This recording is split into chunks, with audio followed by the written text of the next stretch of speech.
Assalamualaikum warahmatullahi wabarakatuh. Oleh kerana ramai sangat yang minta saya untuk membincangkan tajuk Ashabul Kahfi, jadi hari ini kita bincang sikit berkaitan dengan tajuk Ashabul Kahfi, tapi bukan secara terperinci lah, mungkin sekilas lalu ataupun seringkaslah saya kongsikan berkaitan dengan Ashabul Kahfi.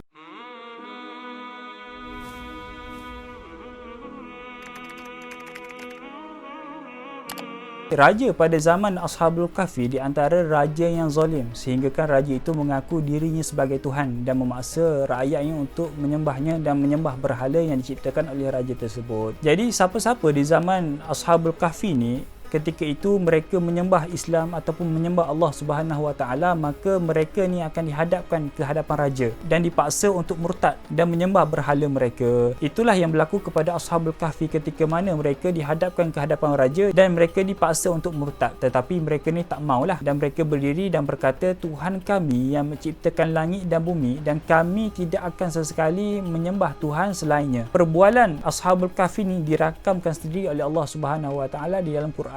Maka bila raja itu dengar sahaja percakapan Ashabul Kahfi ni, maka biasalah raja ni marah, raja ni murka. Maka raja ni mengambil satu keputusan untuk jatuhkan hukuman mati kepada kesemua Ashabul Kahfi. Lalu bila Ashabul Kahfi ni melarikan diri ataupun pergi menyamakkan diri di sebuah gua, dan gua itu berada di kawasan kampung tu sendiri, gua itu berada di satu jajahan takluk raja tu sendiri, bahkan gua tu tidak berpintu. Maka bila sahaja Ashabul Kahfi ni berada di gua tersebut, maka mereka ni berkata, kita serahkan sahaja urusan kita ni kepada Allah Subhanahu Wa Taala. Bahasa mudah kita, mereka ni dah bertawakallah kepada Allah Subhanahu Wa Taala. Lalu Allah Subhanahu Wa Taala menghantar satu bantuan kepada Ashabul Kahfi, iaitu tidur. Dan begitu jugalah pernah berlaku dalam peperangan Badar yang dianggotai seramai 313 orang Islam melawan seramai 1000 tentera-tentera musuh. Dan ketika itu biasalah bila nak lawan 1000 tentera musuh ni, kebiasalah orang Islam ni seperti manusia biasa, mereka akan rasa takut, mereka akan rasa gemuruh dan sebagainya. Kata Abu Talhah rahimahullahu taala, antara salah satu sahabat Nabi sallallahu alaihi wasallam, kata Abu Talhah, aku masih lagi ingat bagaimana Allah Subhanahu Wa Taala menghantar keadaan mengantuk kepada sebahagian besar tentera-tentera Islam pada ketika itu, sehingga kan pedang yang aku pegang itu hampir terlepas saking mengantuknya aku pada ketika itu, sebab tak nak bagi rasa gemuruh, tak nak bagi rasa gemetar kepada tentera Islam. Dan begitu jugalah berlaku kepada Ashabul Kahfi. Maka Allah Subhanahu Wa Taala menidurkan mereka, dan bila sahaja mereka ni bangkit daripada tidur,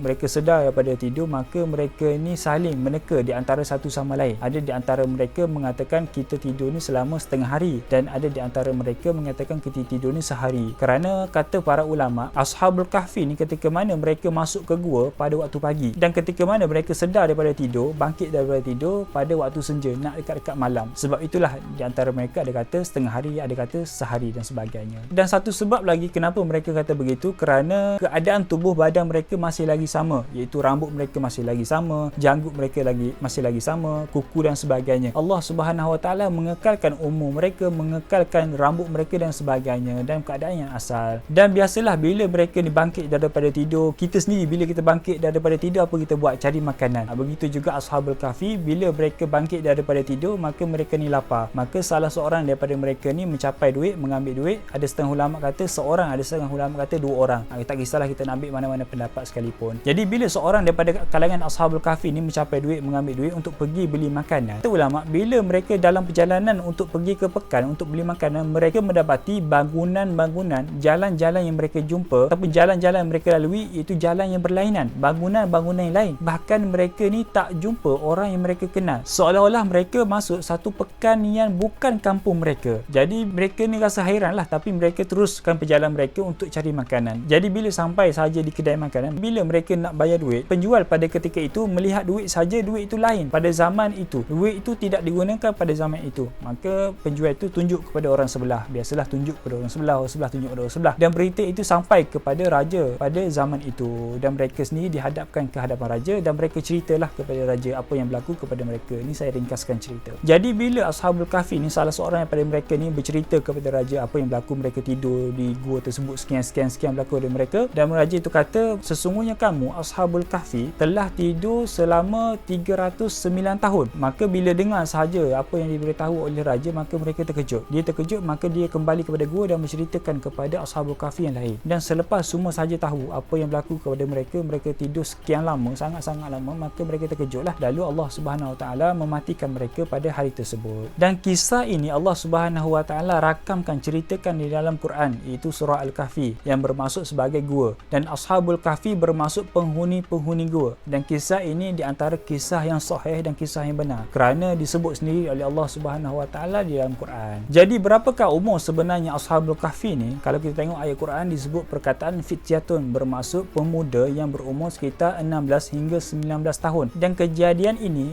peristiwa ini berlaku selepas kewafatan Nabi Musa alaihi salam. Disebut dalam kitab Bidayah wa Nihayah, kata Imam Ibn Kathir, mereka ni iaitu Ashabul Kahfi hidup pada zaman raja yang dinamakan sebagai Raya Daqyanus. Cuma wallahu alam, tidak pasti pada zaman bila yang tepat sebenarnya berlaku peristiwa ini. Bahkan gua tersebut pun khilaf ulama, ada yang mengatakan di Jordan, ada yang kata di Turki dan sebagainya. Jadi berapakah sebenarnya bilangan Ashabul Kahfi ni? Kalau kita tengok dalam ayat Quran sendiri, dalam surah Al-Kahfi ada 3 pandangan. Yang pertama sekali 3 orang, dan yang keempat adalah anjing mereka. Pandangan yang kedua 5 orang, dan yang keenam adalah anjing mereka, dan pandangan yang ketiga adalah 7 orang, dan yang ke-8 adalah anjing mereka. Wallahu alam sebenarnya berapakah bilangan Ashabul Kahfi ni.